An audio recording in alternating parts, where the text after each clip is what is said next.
Hello and welcome to another episode of Cosmic Commentary's Real Football Podcast, the final episode of a very long Season 1. A quick visit to copyright law before a trip to Greece, and then we focus on the two showpieces, the end of the season, the Europa League final and the Champions League final. The biggest story, however, comes from Barcelona, and we finish up with a massive story from the giant Spanish club turned circus. We hope you enjoy this one, so please sit back, relax, and enjoy the show.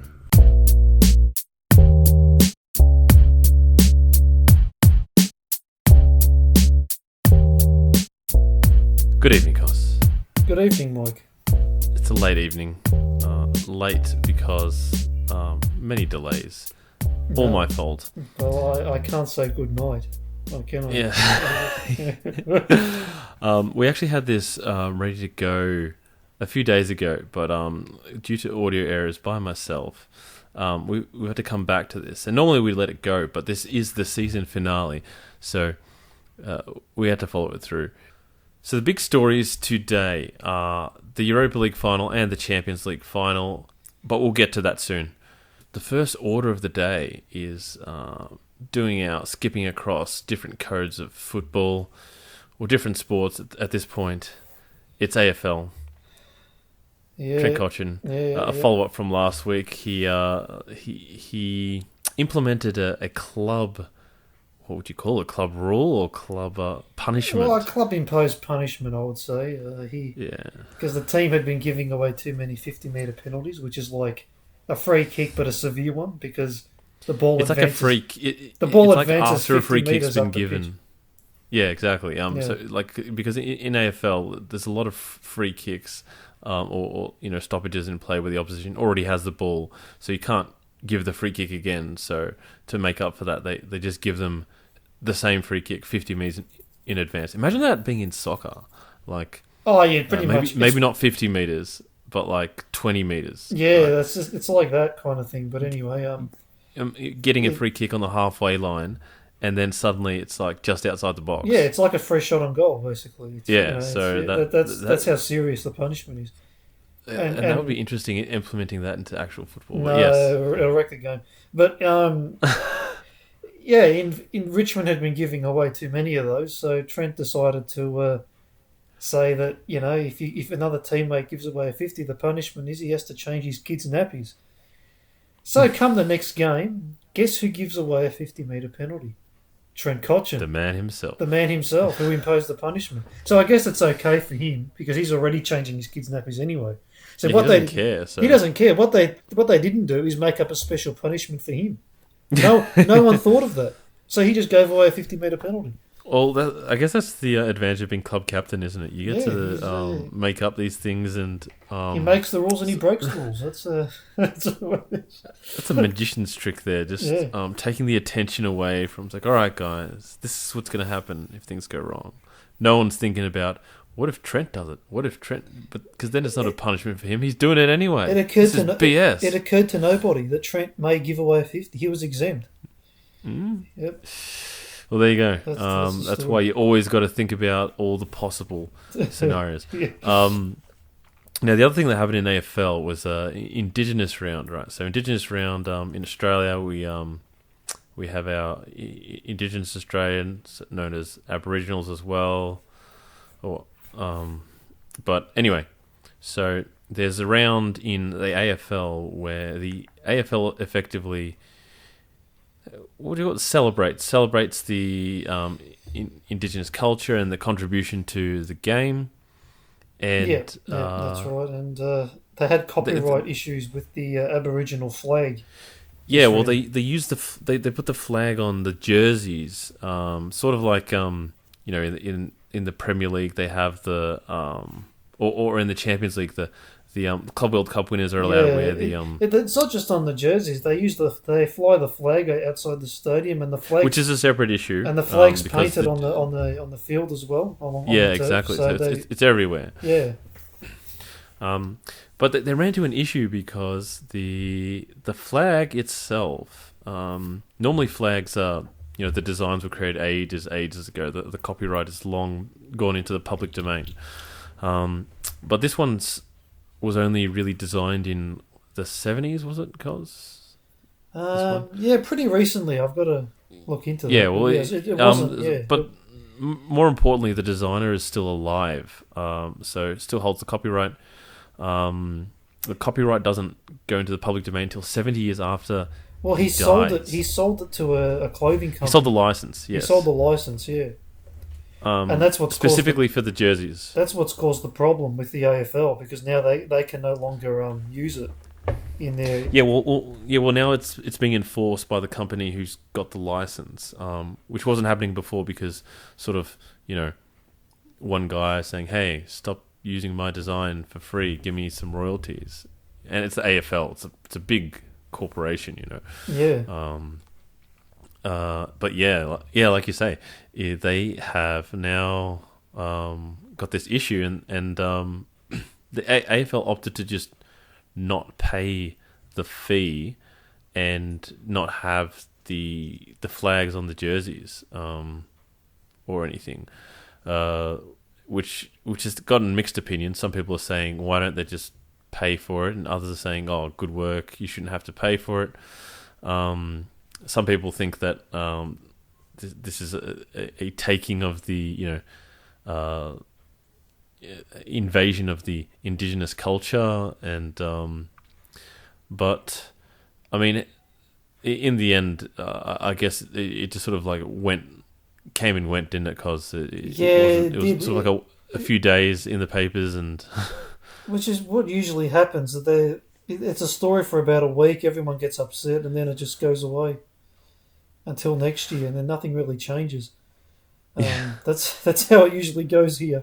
When these issues come up, I can't imagine like the issue being in it like a World Cup. You've got the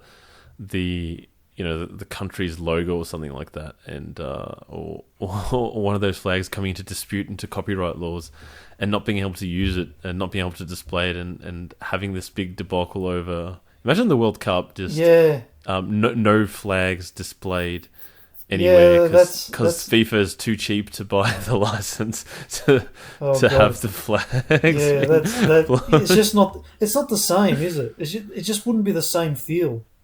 If that was the situation, and that's essentially what happened here this last week. Come to think of it, if you think about it like that, it does sound a bit ridiculous that the competition's just no, we don't want to pay for the rights because we never did before, and it's not like it's not like but like we didn't have to pay for it before, so why should we have to pay for it now? It's like, well, we were illegally using it before, but now you want us to actually pay for it legally, so we're not going to use it anymore. It's just sort of I don't know, like a dodgy cop out, but I mean, it depends what the license fee was, but I mean, it surely could have. Yeah, well, we don't know how much it was. Plus, the AFL are probably thinking, like, it's almost like a pride thing. Like, we're not going to give them the satisfaction. We don't need you, and all that sort of thing. So, yeah, I think there's a lot of political games going on. Speaking of political games and pride, we'll move beyond the AFL now back into the footballing world. Back into the real football. Not quite football itself yet. No. But we moved to Greece. Now, Haryy MaGuire took a holiday to Greece. Yeah, Mykonos. Mykonos. Apparently, it's quite a big holidaying destination. Yeah, so it's a beautiful Greek island. Very reliant on their tourism there. Oh yeah. This is definitely not going to do well for their PR. So Haryy MaGuire got involved in a scuffle after what was like a 24-hour binge. He spent a ridiculous amount of money on alcohol. He renting out a place for 21,000 of some sort of currency a night. Whether that's in pounds or dollars, it's hard to say because we get articles from Australia and the UK, and they get jumbled. I mean, it's all the drinking. That's just the start of the problem, really. But keep going. It's possible, yeah. What's happened is, from my understanding, so this has already gone to court. He got convicted of assault against police officers, and along with his brother and sister, or his well, definitely his sister was there, and his friend or his brother. I get confused with these articles and the messages they're bringing out, but I think it was his friend, he's appealing it, and it was a very quick process. It all happened within the space of I think 48 hours, and it seemed really dodgy at the start, right? Like Cos and I, we live in Australia. We have a lot of Greek friends. It just has that air of corruption or something's off. Something's definitely off. Either someone's lying somewhere. Yeah, someone's not telling the truth, or someone's pushing their story a bit too far. It's possible that all it's possible people believe their both side. Of them are doing it too. Yeah. But I think so. What's happened here? After a bit of further investigation, turns out in Greek law, it's possible that sorry, I'm just getting my words bumbled here. In Greek law, the 48 hours quick running of the case and everything is apparently normal in cases where the perpetrator got caught red-handed, and in this case, that's what was considered, right? Okay. Which makes sense, right? Like I've never thought of. Well, yeah. Well, if you catch them red-handed, then they're guilty, aren't they? That's the. Yeah, well, it kind of like begs the question, there's the two sides when somebody's guilty of something, and then they're just stretching the process, making it longer and longer, and just it just makes the whole justice system look like a bit of a joke. But then on the other hand, you want them to get justice. You want them to give a chance to defend themselves, etc. Yeah, that's the other side of it, definitely. And in this case, apparently it's rare that the judges unanimously agree with a certain decision. So the evidence was apparently very overwhelming against Haryy. Yeah, against Haryy MaGuire, saying that he attacked police officers, and effectively the story goes like this: the police say that I don't know, there was some sort of incident before the police came, and then some sort of minivan that Haryy was hiring to carry him around. Well, from what I read, there was a group of people that attacked his sister. Yes. So then that was the altercation beforehand. Yeah. Yeah. So he went to stick up for his sister, and then the police came, and then I think he didn't know that they were police. Well, they got ordered. So they went. It's like he didn't. They got ordered into a minivan that took them to the police station, where there were police officers that were not uniformed. They were wearing casual clothing. Yeah, which is not surprising for me over there. Yeah, which is it's sort of like a. When you're in a different country, you don't know what to expect. You don't know what's going on. Apparently, they thought that they were going to the hospital, but that's Harry's side story. But the police say that it was quite obvious that they were going to a police station, and that they were at a police station because there's big letters saying police station, probably in Greek. So I don't know how obvious it is that says police station. Oh no, I wouldn't be surprised. It's probably in English. Yeah, because a lot of English speakers would go there. Exactly. And apparently lots of police going in and out, lots of police cars out there. It was quite clear that it was a police station, apparently, according to the prosecutors. Well, see, this is the thing. This is the thing, right? Haryy would have been probably very drunk at this point. Yeah. The guy, he's not thinking clearly anyway at this point, so... Well, they say he was drunk, but not that drunk. So... Well... And anyway, he apparently got confused and sort of like lashed out at the police, from my understanding, and then tried to make a run for it. It's not clear exactly the timing of all the stuff, and yeah, the police didn't take it very well. He said that he thought he was going to get abducted.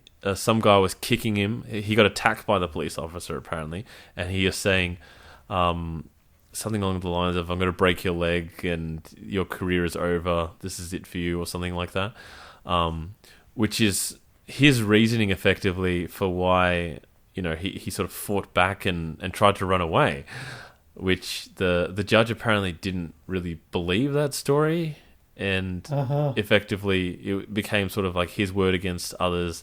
Apparently there were 6 witnesses, but I get the feeling that they were all police. So you know, I'm just. Well, you know, that's the thing. I mean, in these different countries, they're gonna apply the law differently than they would in England, right? There's going to be their law, and they're going to apply it their way. So really, yeah, it's a bad situation for him. But we're not going to ever know what actually happened, but like... We might, but it might take a year now because the appeal process will go between a year or 2 because that's just sort of... It's a slow system, but that said, I don't know any system that isn't that slow, so... yeah, they got a massive backlog, but I also think that he hit a nerve with these people, because the prosecutor just keeps going on about how Haryy should be apologising, and I think that it's possible that the police were sort of coming in and he got confused about who they actually were and what they were doing. I can kind of see how that would go if he got confused. He said, you know, he probably would have swore at them. He would have said, like, man, who the F are you guys? You know, what the hell? And, you know, so if he started going off like that, they wouldn't have taken it very well. He was also accused of bribery. Being an Italian background, I know, and the natural. Greeks are very similar, so yeah, I know how that would have gone if he went along those lines. You're already in their shoes. Yeah. The other thing, though, is he got accused of bribery, and this will be the last bit before we move on. He got accused of bribery, right? But apparently he I think he said, is there a fine I can pay to, you know, be released from police custody? No. Oh, no. But of course, you know, he would have said that through translators. So, and it would have been taken as a bribe, whether or not that was what it was intended as, because it might have been, can I pay a air quote fine so I can be released? Yeah. But that's possible. Because in you know, in England that would have been, you know, you would have had the option of paying a fine and being released from custody, I'm pretty sure.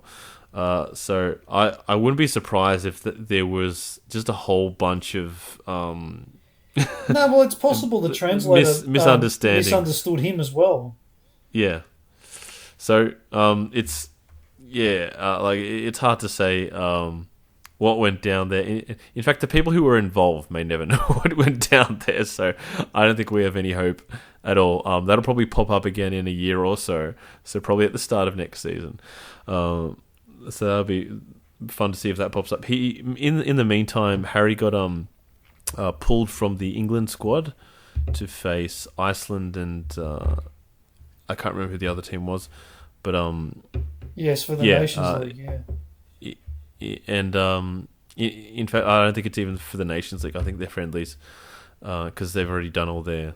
They're not fighting for, because the only Nations League games left now are the, you know, the deciders. They're in September. They're pretty much now. Oh, the next Nations League. Nations League, yeah. Oh God, yeah. it's just moving along so fast. When the Olympics going to get fit in as well? Yeah. It's all just been crammed together now. Next thing you know, the Euros and the World Cup will be played at the same time. Yeah, it's possible. Consecutive seasons, it's possible. But anyway, moving on. So now on to we'll start with the Europa League, because the Europa League is, to be honest, that's the one we were more gunning for, wasn't it? Well, yeah, we were more. Well, I don't know if we were more interested, but we had more emotional. Definitely more emotional input there. This one. Yeah. Sevilla, Inter Milan. Inter Milan started off well with a goal from Lukaku, and it's worth saying that this final was about 3 players: Romelu Lukaku, Luke De Jong, and Diego Carlos. That they are the 3 protagonists and antagonists in at the same time. Yeah, but it started off with a meeting between Romelu Lukaku and Diego Carlos in the penalty area, where Lukaku got taken down by Carlos. Penalty was given. Romelu Lukaku took the penalty. 5 minutes in, Inter Milan 1-0. Yeah, great start for Inter. Then it went horribly wrong. Oh you can take the horribly wrong part. Luke De Jong headers in. That's where he pops up. Yeah, headers in for an equaliser in the 12th minute. So not long after. And then 32 minutes in, De Jong again. Great header from a free kick. It was well worked actually, because the free kick went to the far post, and it was headed back across goal. It was very nicely done. And I just wanted to add to that. The Sevilla have a habit of they'll fall behind, because I've witnessed this happen against Liverpool as well. They'll fall behind, and then they won't lose their heads. They'll score a goal, and then they will make the other team just lose it, and then in the chaos they'll score the second goal and take the lead. And if the momentum takes them further, they take the third goal. But in this case, Inter Milan managed to hold them off until half-time after those 2 goals. Well, they equalised again. Diego goed in 2 minutes later in the 34th minute. Headers home again from a free kick. So you can see these set pieces defending's pretty poor on both sides here. And also worth noting, that free kick came from Diego Carlos pulling down Lukaku yet again. Yeah, so Lukaku's won the free kick that's ended in the goal for Inter Milan. So Lukaku, the hero of Inter Milan in the first half, and Diego Carlos, the villain for Sevilla. Taking it to, so it's 2-2 at half time, is that right? It's 2 all at half time, and then in the second half, in the 73rd minute, Carlos with an overhead kick, and the ball was deflected in to make it 3-2. So, and who deflected that ball in, Cos? So this is what's great about this, because villain turned hero for Sevilla, and hero turned villain for Inter, because Lukaku was that person that just had poor boy. And it's not that it was his fault too. That's the thing. It was all his fault. He tried to stick out his foot to stop the ball, to block it, but he did so in such a lazy fashion. He didn't move his body. He didn't do it. He just stuck it out, like thinking that his foot's so powerful that the ball's just going to go in the opposite way, but it just deflected into the net. Or that he could control it or something like that. It was so frustrating to see that, because he's been such a great player for Inter this season, and he's not known for his defending, but... Oh, but that's not defending, man. That's just, getting in the way of the definitely ball. Not his defending on the ground. I'm a bit more sympathetic towards Lukaku in that I feel like that's his weak spot. He's not very agile. He's very powerful. He can be very quick. He can really, when he's got the ball at his feet, he can really hold another player off and use his body to almost perfection. But when it comes to ball control and sort of swinging his legs at things, such as the ball, not his strongest point. Well, he showed. I think he was a bit unlucky. He was unlucky. He definitely showed that. But that's definitely not his strong point from the way that happened. And that's all she wrote. Yeah. So they ended 3-2. Sevilla wins again. How many is that now? 5 Europa Leagues in the last 10 years or something, or whatever it is? Yeah, five Europa Leagues in the decade, if you include 2020 as part of the 2010s, which it's not. But in the last 10 years, they've won... or they've won 2 Europa Leagues and 3 UEFA Cups, but it's just they won the last UEFA Cup and the first Europa League. It's their competition, really. It is their competition. They just owned it. Even when winning the competition took you into the Champions League, they still find their way back to the Europa League. They always find a way. But they'll be in the Champions League next season. They'll probably get knocked out in third place and end up playing the Europa League again, possibly winning it, but that remains to be seen. A couple of observations I did make in this one, in the sense of we had the Italian and Spanish styles on display here, and they're both tactical, right? The Italians defensively tactical, the Spanish offensively tactical. I noticed that the Italians, they've got the emphasis on perfect defending, don't allow a mistake, keep the opponent out, and then in terms of attacking, you wait for their mistake. Patience is key, and when the opportunity comes, you take it. Right? The Spaniards are a bit different. They sort of attack sort of comes first. They feel around for the weak spots. They'll sort of try a bit of everything. Which is where the passing game comes into play. That's the passing probing. game. That's like saying, we'll attack you, but we'll just keep passing it around. Wait for your weak spot, and then we'll slice through. And if the first one doesn't work, just we'll try another one, and eventually something will work. It's not to say that they're like Arsenal of the last, before Arsene Wenger retired, and they're trying to pass it into the net, or that can be the case. Or walk it in. They're definitely not that sort of team. No. Yeah, but that they so they go for the they'll try and pass into the net if they can, right? But if they can't, they'll go for the long ball. They'll do the crosses into the box. They'll do whatever it takes. But they're basically trying to score through passing, because they generally don't have good finishes. In Spain, I mean, they've had a few. Well, generally, but they have had like Raul, David Villa, these sorts of players. But on a general basis, and Fernando Torres as well. You got to mention Torres. Yeah. But on generally, no, that they don't have an abundance of great finishes. Yeah. If anything, they have people who, as accurate as finishers may be, they have just as accurate passes of the ball that pick out players that are in the box. Yeah, they got very good passes. And they've got players that know which position to stand and be there for the tap-in, point-blank shots, headers, all those kinds of things. Some of these players are just thinking of Negredo, for example. I mean, they're not all Spanish players, obviously, but just these types of players, like Mitrovic, who's coming up to the Premier League this season.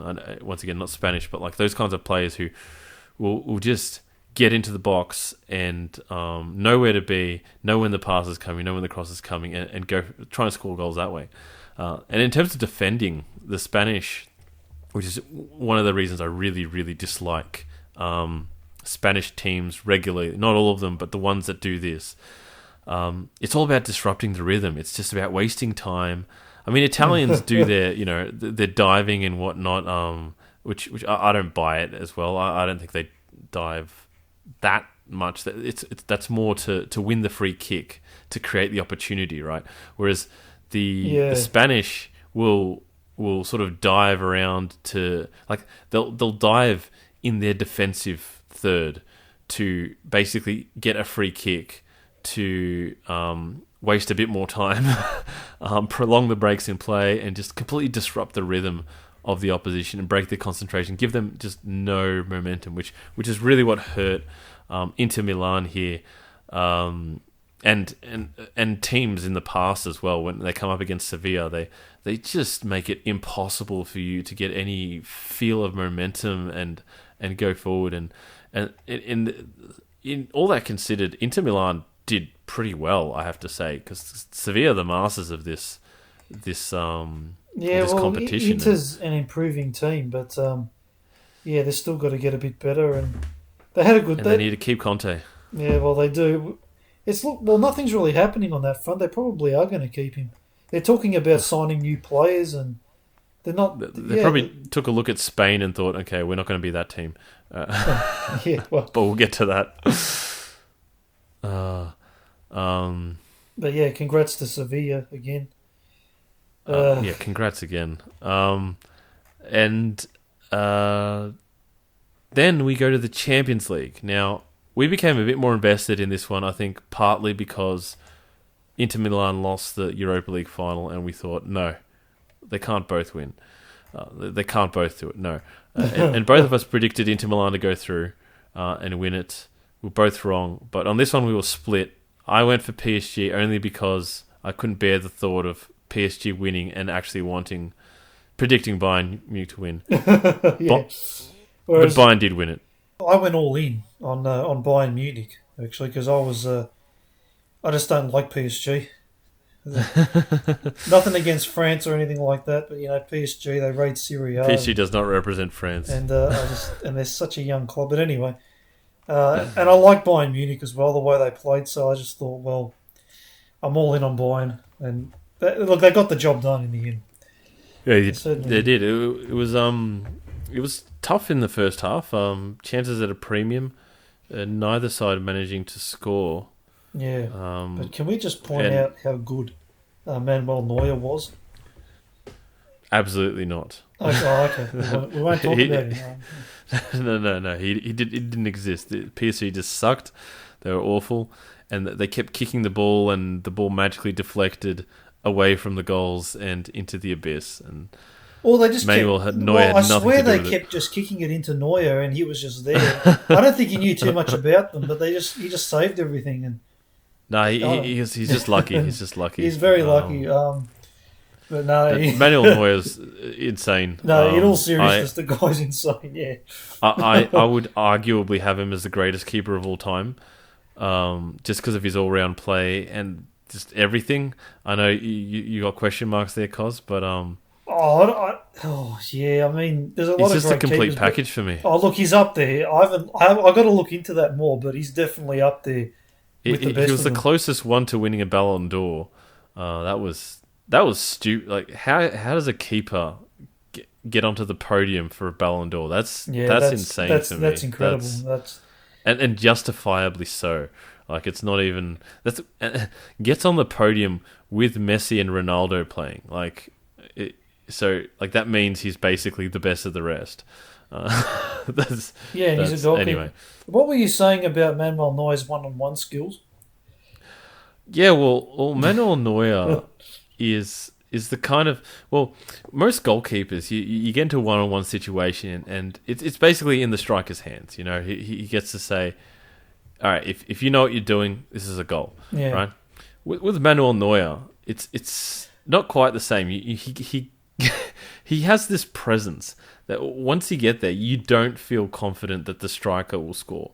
It's basically like Manuel Neuer. The guy's coming up. He's got 20 meters. Like the next defender's 20 meters behind him. He's got all the time in the world. Manuel Neuer's in there and goes heads or tails. And it's like a coin flip as to whether or not this guy is going to score, as opposed to and that's if he knows what he's doing. Yeah, it's like instead of being 80% or 90% chance he's going to score, it's a 50-50. Neuer can literally say to him like, "So, are you feeling lucky today?" I love that. That's not my joke. That was yours, but I had to use it. It's fantastic. Yeah, sure. I didn't want to do the Clint Eastwood, but no, it's just amazing. He did make it difficult for PSG, but I also felt like PSG's chances were at tight angles. They were sort of like they needed better players to be with those chances. Well, the thing is, a lot of they created some pretty good chances, but a lot of their chances came more like on the counter attack or from open play. Whereas, it was all rushed. Yeah, whereas Bayern Munich, if you actually watch the game from start to finish, Bayern were in the team in control for most of the game, and they did deserve the win in the end. They were the better side. But they got the goal on the... Yeah, they got the goal in the second half on the hour mark. Kingsley Coman headed home from a free kick or from a cross. No, from a cross from Kimmich, that's right. But yeah, PSG... It was all Bayern in the second half too. It pretty much was, but PSG did very well to keep this team to one goal. Because, we all know how good Bayern have been this season. They've been scoring goals for fun against a certain Barcelona. All kinds of stuff there. But yeah, Bayern Munich now having won the Champions League, that takes them up to 6, equal of Liverpool, and behind only AC Milan and Real Madrid, who are way far ahead. But they did get a five Champions League head start on everybody else. But different times, I guess. Real Madrid was football back then. Yeah, really. they were. But they followed it up with 5 in recent history, so it's no easy feat for them. They're still pretty much the football, but anyway.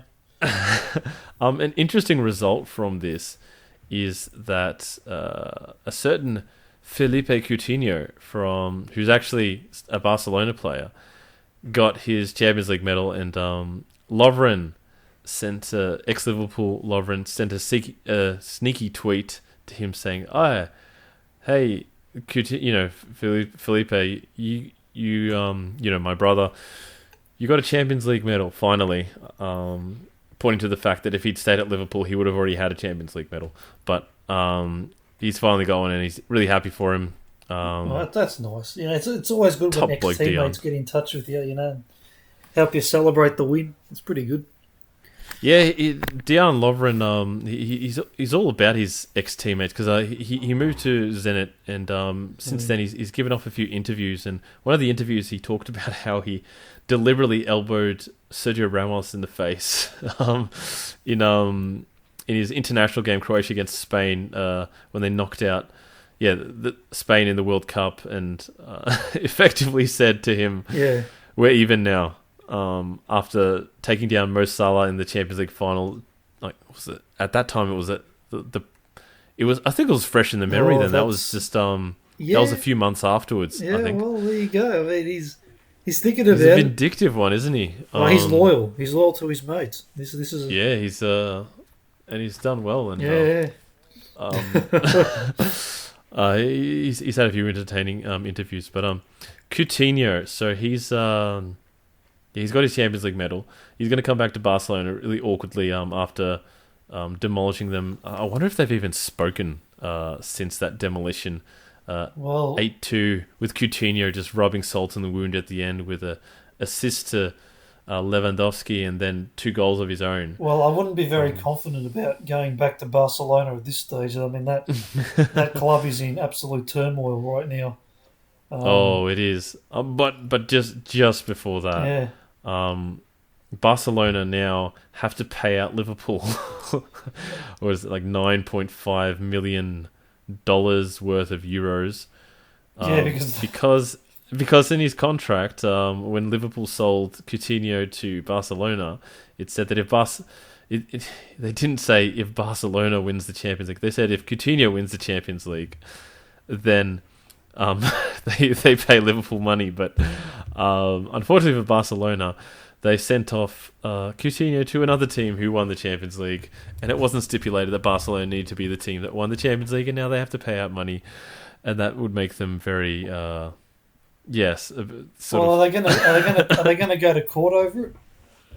Oh no! But that's another situation. So there's a couple situations going on at Barcelona now. That's just one. We touched on that in the last couple of episodes on how that contract actually went down with Liverpool. But we've got another one coming up just shortly.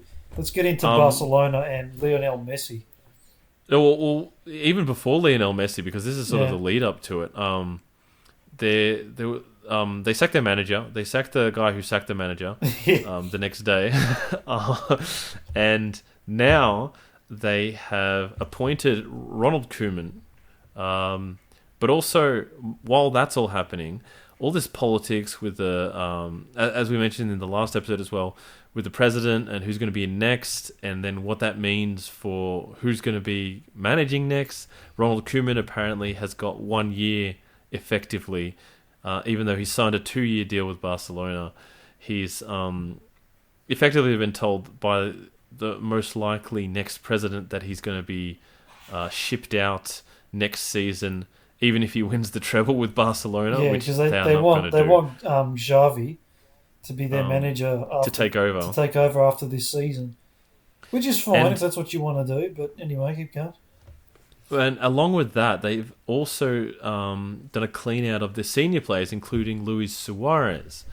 Now, Luis Suarez was apparently told through the media that that Barcelona wanted him gone, and he sort of responded in an interview saying, "Well, look, no one's talked to me yet, but if they want me to go, I'm happy to talk to the people who want me to go."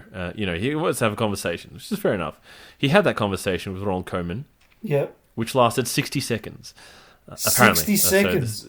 60-second conversation saying, "Hey, look, we don't want you." And it's Suarez would have just basically said, "Okay, fine, that's it. I'm moving on." That's what. He would have been angry. He was not happy. Yeah, of course he'd be angry, but on the phone he's probably all sweet, and then as soon as he hangs up, he's just throwing the absolute tantrum that he's probably hidden from Koeman. I think Suarez and Messi get along quite well. They do. They actually both being South American, heritage. Yeah. My case, my theory, and this is now leading into Messi. Messi has then had a conversation with Koeman, and Koeman said, I'm yet to speak to Messi. My hope is that he'll stay. Yada yada yada, politics, etc., whatever. Cause you got some insight on the you got some scoop on how the conversation went down. Yeah, well, I mean, look, we all know Koeman's only there for a year, right? And he has to stamp his authority on the team and get everything done. And he was under the assumption that Lionel Messi would be staying at Barcelona because he was one of the guys that they weren't going to get rid of. They were going to get rid of the whole team except 4 players, and Messi was one of them. So, Ronald Koeman calls Messi, and he basically says to him, "Okay, Lionel, I know you're going to stay, and since I am the new manager, I am in charge, and you won't have any special privileges." And Messi just goes, "What?" And Koeman's like, "You won't have any special privileges. You'll have to conform to the team rules." "Okay, now you listen to me, you stupid Dutchman, all right? My name is Lionel Messi. I am a Barcelona, and I am bigger than the club. Without me, this team is a shit. Now, Koeman, I want you to say these words back to me. Lionel Messi is bigger than Barcelona, and then I will stay." "Oh, well, you're not bigger. I will leave right now." Okay, Lionel Messi is bigger than Barcelona. One more time, please. I like this. Lionel Messi is bigger than Barcelona. Great. I'll let you know my decision in 24 hours. But you said a piss off, you silly Dutchman. That's it. That's how it would have gone. It would have gone something like that. Because to think about it, Koeman is trying to make a power play against Messi here, saying that, I'm the new manager and, you got to conform to my rules. You don't tell Lionel Messi, a guy who's already upset, that if he's going to stay at the club. I mean, this is a joke. All right, so there's actually a bit of truth behind this. Apparently, Koeman. Well, I know that you base this on reality. Koeman did apparently say to Messi that his privileges are over, and that he has to conform. He has to put the team first, effectively. Yeah, well, I sort of assumed how Messi would respond. Probably not like that, but for comedic effect. My theory is that Messi said, "Look, Luis Suarez is an important part of this team. You shouldn't just dismiss him like that." Because they're not saying, "Hey, Suarez, you can go find another club, or try and find another club," because it's going to be hard to buy him, right? They're saying, "We're ripping up your contract. We're going to pay you out. We don't want you to play anymore," even though he's got a year left on his contract. Which is costly, right? I mean, I'm sure they'll save on the wage bill, maybe, if someone picks him up, but they essentially have to pay a transfer fee just to get rid of him. Then, in this case, and he is the third leading goal scorer of all time for Barcelona. He's been there for 6 seasons now, or something like that. And sure, he's on the decline, but no one's even close to filling in his boots. Well, that's the thing. You're on the decline, but you're still pretty good. And it's just this radical situation, and I think Messi has said effectively, look, he's trying to, because he's got influence over the club clearly. You can tell in the past. Like the managers have sort of struggled. Even in Argentina manager, sort of Messi has got so much influence over the players that it's really hard to manage with him without him meddling in what the tactics are going to be and that kind of thing. Well, the thing is, when you're that good, a lot of the tactics, like the team has to evolve around the best players. And since he's that good, then he's probably got well within his rights to be talking to the manager about tactics. If the team's going to be built around... He does it in a way that undermines the manager's authority. That's the problem. And and he may or may not be right. It's hard to say. He's got experience, but in the end, he is... he's a player. He's feeling the emotions of the game, and hasn't necessarily always got his eyes on the bigger picture, especially when it comes to defending, because he doesn't do that.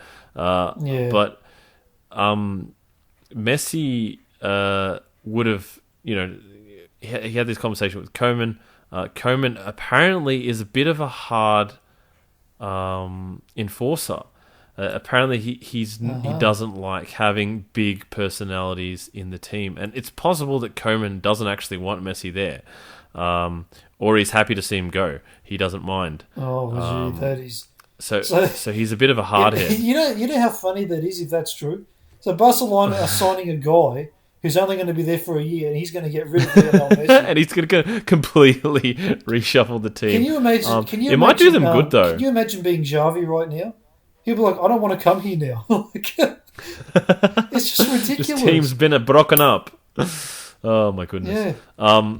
But yeah, that whole situation is just this massive. So, you don't know who the president's going to be next season. No. You don't know what the playing staff's going to be this season. You don't know who the manager's going to be next season. And along with that, Messi wants to leave now. Messi had a clause in his contract which essentially allowed him to leave whenever he wanted for free, because he'd earned that right apparently. Yeah. But that clause expired at the end of this season, and more importantly, June 10th, which was meant to be well after the season finished. However, that wasn't changed, even though the season was extended. And Messi's lawyers believe that they can, enforce the clause essentially, and Barcelona think that they're going to get away with not letting Messi leave, essentially as well. So because he's got a 700 million. That's the release clause, yeah. Euro. 700 million euro release clause. So exactly. So no one, even if they wanted to buy him, and even if they had the money, they wouldn't be allowed to do so due to FFP. It's just not possible to restructure your finances enough. If you went on a free, however, it's a different story. That's a different story. So we're not sure how this is going to pan out, because obviously there's this legal battle with Barcelona. It could be the same as the Griezmann affair, which so this will be good riddance to Barcelona if Messi just moves anyway and there's nothing they can do about it, because that's effectively what happened with Griezmann when he moved from Atletico Madrid to Barcelona and did sweet jack all for them. He effectively moved against the. That's right. He was supposed to be. They were supposed to pay Atletico Madrid more money, but they tried to just dodgy their way out of it by waiting for a certain period to expire and then start negotiating then, even though they had been negotiating behind the curtains, which is illegal. It's tapping up, which they're not allowed to do. But of course, Barcelona, they're allowed to do whatever they want. And I think that's still going. So Atletico is still looking to get their money for... I think the difference in money was like at least 50 million euros. So it's a significant amount. And Barcelona now trying to basically force Messi to stay at the club for another season. And that would probably be his last season. I mean, I think the Messi's lawyers are in the right here. You wouldn't reasonably expect something like COVID to happen. I mean, the idea behind the clause was for Messi to have some time off at the end of the season to think about it. I mean, that's the idea. And then obviously the situation's changed. So, I imagine the argument they're going to make is that whatever the time is between June 10 and the end of the season, when it was supposed to end, they'll argue that at the end of when this season ended, which would probably be the Champions League final, that's how long they should have had to make a decision. Exactly. And Messi sent a fax to to Barcelona, which was effectively a transfer request. I find it interesting that he faxed them. I mean, who uses a fax these days? I did read up on this. Yeah. I did read up on this. So, it was a very nicely written article. Talked all about the history of the fax machine. Oh, of course. It was great. However, ultimately, they pointed out that I don't think it was necessarily like a fax, like the fax that we all know and dread. Oh, right. It's some sort of effectively official notification that notes the date that the correspondence was sent. It's sort of like the official way of doing it in Spain. Oh, so it's not an actual... Because that would have been funny, like a club like to legally Barcelona stamp it. Yeah, would still be using it's basically fax. yeah, it's like a stamp. It's basically like a time stamp, which says on this day, which I imagine points to a legal case happening with between Messi and Barcelona regarding sad. The situation. So, oh well, sad or not? I mean, it's a sad situation. This is reality TV in football form. Well, yeah, it is. It's like a soap opera or something. But like, yeah, it's a sad ending. But at the end of the day, I'm quite happy about it. I want him to leave, and I'd like to see Barca without him. Yeah, well, Barcelona have just been terrible over the last. Because they had 10 seasons. He's had enough now. Because in the past, like this isn't what happened against Bayern Munich. As similar things have been happening in the last few seasons. Because you look at what happened last season in the Champions League at Anfield when Liverpool came back from 4 goals down or something, and then the year before at Roma beat them at home like 4-1 to knock them out of the Champions League as well. So they've had. It's funny how Alisson had the privilege of knocking Barcelona out of the Champions League twice in a row, 2 seasons in a row. But that's the thing. Like that's the sort of thing that's been happening at Barcelona, and it's not good enough. And Messi's not tolerating it anymore. And especially now, since they're getting rid of Suarez and God knows who else, they're pretty much getting rid of their whole team. So Rakitic as well. They're just a lot of good players that they're removing, and Arturo Vidal's another one. So actually, reverting back to Philippe Coutinho, who's sort of in this, he's kind of like the child in the neglected child in a Messi divorce. Where Coutinho sort of coming back to Barcelona, going, are you guys talking? Like what? Wait, what happened? Mom, Dad, why are you so upset? It'll be funny. What are these papers? If Coutinho turns his phone off, goes on a holiday to Ibiza, comes back to Barcelona. I need a break. Yeah, comes back to Barcelona and it's like no one there. It's like, where's Messi? Where's Suarez? Where is everyone? No, they're all gone. They've been sold. What? It's just like, not just the players not being there, just no one's there. The club's gone into administration. And the thing is, like, how long do Barcelona have to do all this? Because it's a shortened break. Yeah, the season's going to start pretty soon, I'd imagine. They've got a lot of work to do to replace all these players and sell all these players. I don't even know if this is possible to get done, but yeah. The season's pretty much starting again. It's just a mess. It's an absolute mess at the moment. It's like Felipe. You know what? Maybe you stay. Like we don't have a time to find someone to replace you, so we'll keep you. And just like Koeman, we'll keep you for a season. There's rumours that Wijnaldum is contemplating joining Koeman at Barcelona. Oh well, that is to join this revolution. He may as well just go to. He may as well just join Ajax or something. Why would you go to Barcelona right now? Oh boy! I don't know, but it's like an opportunity to play at Barcelona, and Why don't you come? it's under a new era. Even though Koeman apparently won't be there for his season, like the next season, but like there's no knowing if that's gonna be true. If he might actually be staying there. Barcelona's a challenge right now. I mean, he may as well come to Leeds.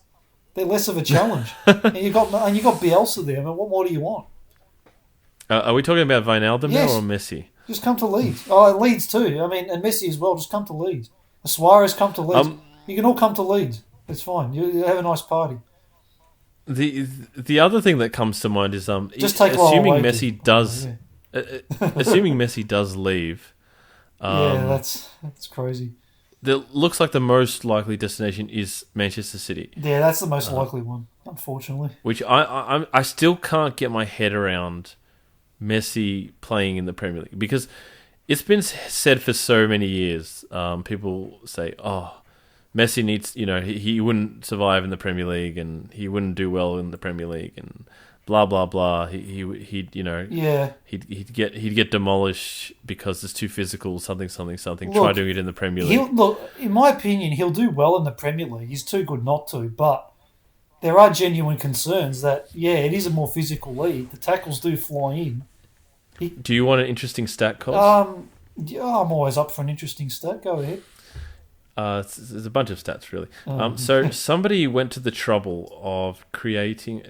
So Messi has played 34 games against English opposition in his Champions League campaigns in the past. 34 games against English opposition. That's almost a season's worth of games. Right? Against good opposition as well, not just... You could even call it a German season's worth of games. Yeah. Exactly. So it's been against the English top six. Yeah, pretty only. much. Yeah. So. Not pretty much. It's been exclusively against the top six of the Premier League. Now, before the 08-09 season, he basically blanked in every game. Didn't score. Didn't assist anything.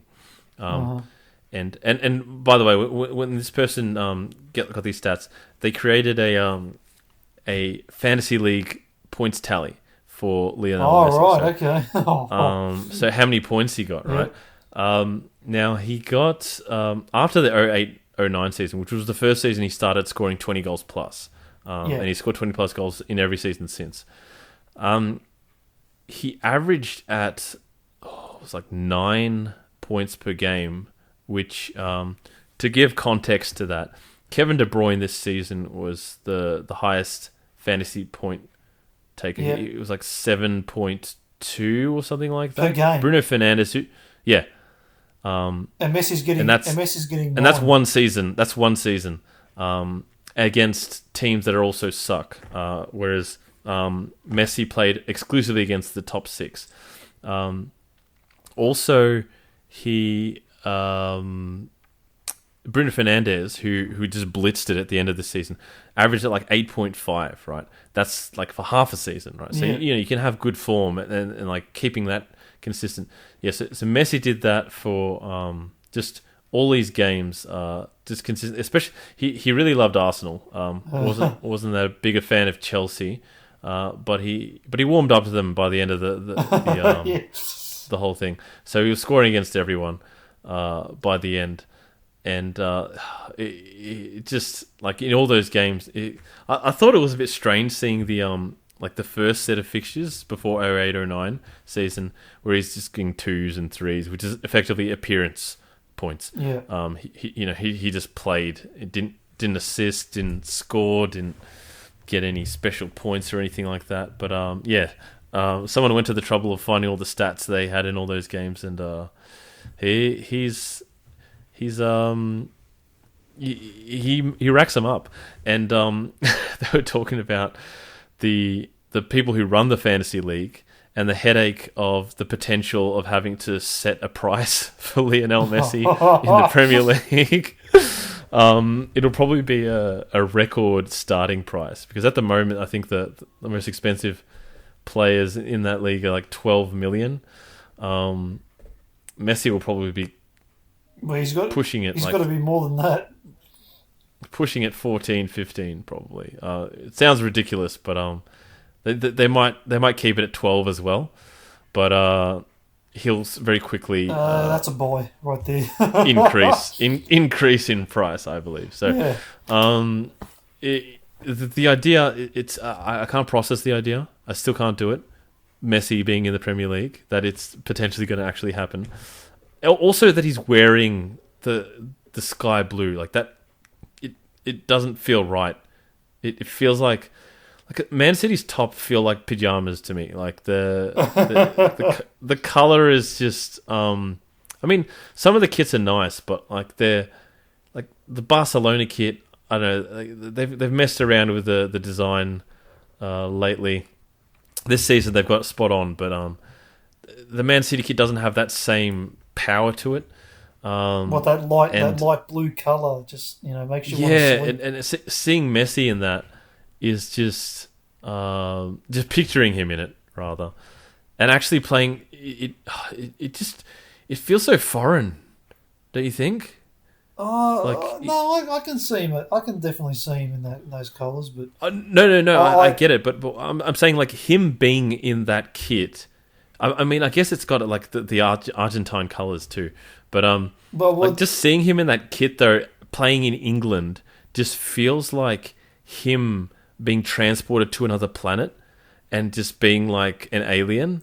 And like nobody around him. It is a very different culture to Spain. Like if he went to Serie A, he'd fit in. He'd probably fit in much more easily than he would in England. Just off the field. Man City have enough Spaniards in there to make it feel like Spain. They do.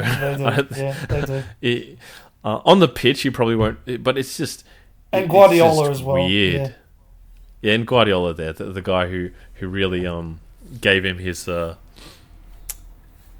started him off effectively as a good player, that is, anyway, as just a superstar. So I don't think he can take the full credit for it, but the time that Messi broke out was when Guardiola was at the helm. Yeah, absolutely. So.